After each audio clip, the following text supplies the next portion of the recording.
Hello guys, cái channel này in reng in kalom lut seo. Le voice na im thoding chu langwal zon lalmal som. Now pang chi te hai khom ni hangin don in la zon lalmal som tu mana ti chu lo hre vong an ti min lar voice an in aman thok interview pe thei dinga hun in te te takara hun am hong pek lai na hun masataka achunga lom chu kang rel sil na chun hi zona em sim hai hi zona hang pe ha lai ta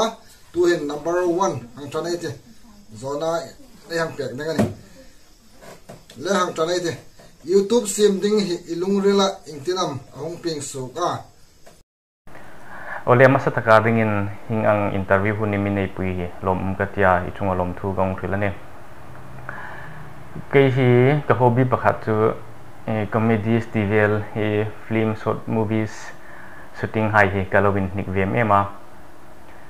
chulei chun ka kut su ki mani zat alo talen hing hai ka kut su khai si that na ding ti in YouTube channel hi ka hong create ane next one te no kai te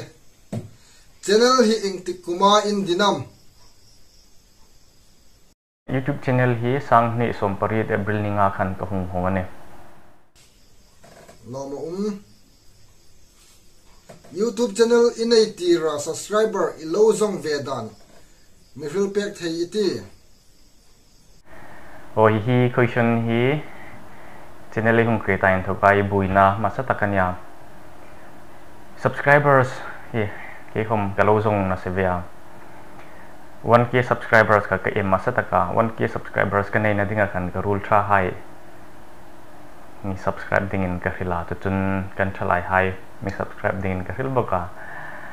chung hai zara chun ing chen hi kong lungane YouTube channel ahin content am ife pui taka YouTube channel ang sim hin content dang hai hang nei ve laka nang YouTube channel hin in content am ife pui tak ti kham yang thul pek nok la ka channel hin content fe pui tak hi kanei no a music video comedies promotional le thil chi dang ka upload wonga san chu content pakhat chawa fe dingin ka hun nein zirno len content hi fe pui bik tak kanei no a ka mix ane YouTube channel in din na ding ahin malapui che an umam ma milapui tu tia hin mimala ril ding an no a karul hai thangpui nazar leiliuli wa hing chen tlung thei kani len karul hai chung khom lom thu ka thilane chupo chuni rosen ka dun na rom hang fe pe te YouTube channel monetize na ding hin la ing zadam I o a ka YouTube monetization hi kum khata tling no a tlari sungin payment chen le ka complete thaya chum ji chu monetization ni sin la revenue payment hai in kim ka complete in tlari sung kan zo wangane monetize suna thil poi mo le tool dinga I read hai imihul pek thei ding monetization process hi building atam mm amasa takin subscribers ka sangkhat nei tula watch hour ka sangli 4000 hours ka nei tool boka chun kang hai zo bong nungin AdSense account hai ka ayung create no ka YouTube le in link digin chun tho dan ding ka mail in an ming fil pa ya mail an mi fil dan ang khanei tho ani deu taka e passport chun identity card identity proof kang hai kha an mi hung demand na kang khanei thona mail khai nga ka chu dung zui chun monetization chu ai hung tho thei pe chu ne rom hang fe pe te YouTube channel bi ka hin hing chen iphak na hin harsat na itu ve am harsat na tia hin harsat na hitam ema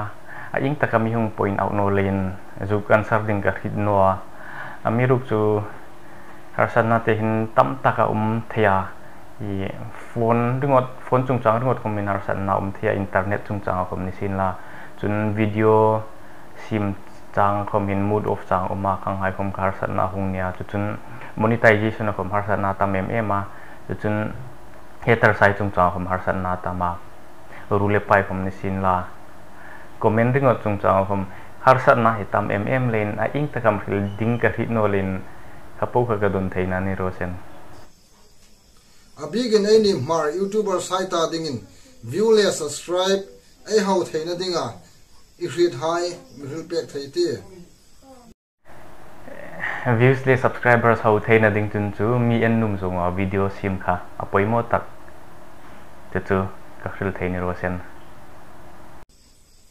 YouTube hi professional nei itumam YouTube hi professional line of ka tum no tu ria ding chun acha lomum fair pay the next YouTubers needing in poimo iti taka YouTuber needing hin poimo pathum rilnum kania chunghai chu mani weak point 3 ta poimo chun mi kha loading a YouTuber dang hai ka ver loading inum chunin el pui thei ta mi chu ami ru chu loading hi thano ne chun creative khomangai boka chunghai pathum chu ka thil thei ai nam mar now lai hin subscriber how tak needing in 11 base reng am mar now lai chu subscribers ho tak kanino a mar now hin subscribers ho antam ema ami ru chu mar trong manga video sim lai chu subscribers ho tak kania hi subscribers ho tak needing hin kalon ring ngai no reng ane YouTube hi fang zong theina needing in iringam any lai hin any lai ya ding chun chu YouTube hi fak zong na tlakin kala ngai no ne next question fenogete in contenam simin la any lai hin trading in ifrida tu da question is a problem no Italian kha ayung soil dingania Italian lo ba tho fuk chun chu so ta dei no dingani len Italian ka khi ta tula to lai chun Italian dung zui kan video email dingane mi kha copy loading mi copy a na khan in hnikna tak no chun chu i load link chung no dingani len in hnikna kha video sim la ku chun i load link chau dingane YouTube hi mani tong chau mangin affair lung iring am o tuta question he poimo social media hinel na hanasata chun abikin YouTube ting panglem chu in elna na satem ma chulei chun mani tong chuwa video sim hi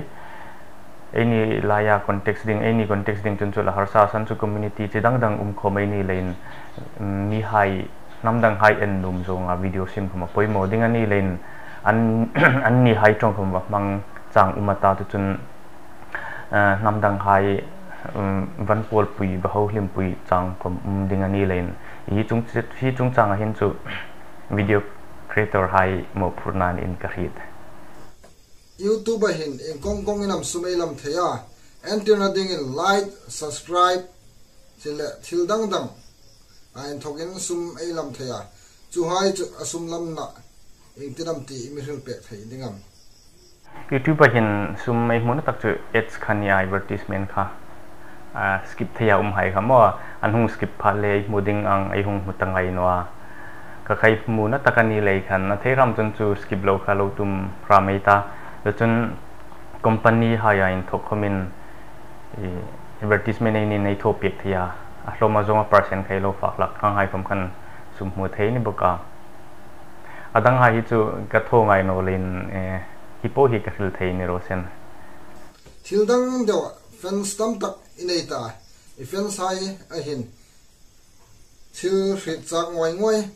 an nei hang ringa chu thil chu ila singlam ti ani o tuta question hi common question ania arinu man tama amiruk chu interview hai hin chu ka thil ngai no len in lo hi no man din chu ka YouTube channel kha lo ba visit in la lo subscribe in la ko social media Facebook Instagram hai khan mi follow in la chu ta ka chun hri the na ding ane kalome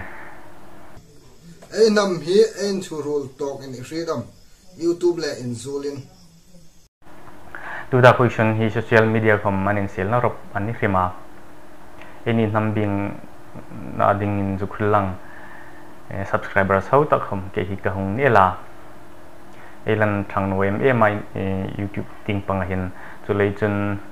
nam chang kang hai thodan ai hung ko pi pya kang khan an ni nam chang kang hai ei ko pi na za rai ni ko mai hung in thang pe ding ani len lungai no ngai ta mai son pe ding ani ti kha tong khil theini sin la chun ahun le muni zira hin en thang pui pe ni len lungai ding ni no ma ti ngai fe pe ni ti kha report ang deun gong pe ni sin la chun YouTubers ka chan ga YouTubers san pui hai hom lung hu lo in ma ting fe pe ta ei video hai min an lo en num no ni khomin an en num dan ding ingtinam ti kha zana inzal hai zana inzal hun hai dam ngai tuin la mi en num zong in video sim kha poi mo video si ma min an lo en num no le ya elung nul ngal la ni chun chu so dei fe the no ding ani len hun ole nei chang ingtinam video ka sim ding ingtinam ka tong ding ti hai kha ngai tu rop kha poi mo in ka khita chu le chun thang hung lana sen la ni khat chu isol man chu ilasik ding an nom ti kha rising pumin thang la ding in ka hung fil cheu ni ro sen ka lo me lo hing hai pu kha zon lalmal som YouTubers ain thoka ei hangin don the hai chu na YouTubers lo ni mek le ani ta hai khoma ei lok pui ngai ei hang be se a chu ding chun mi tu ang khoma low viewer low subscribe sang ding ei hung fil cheu ani ka lo me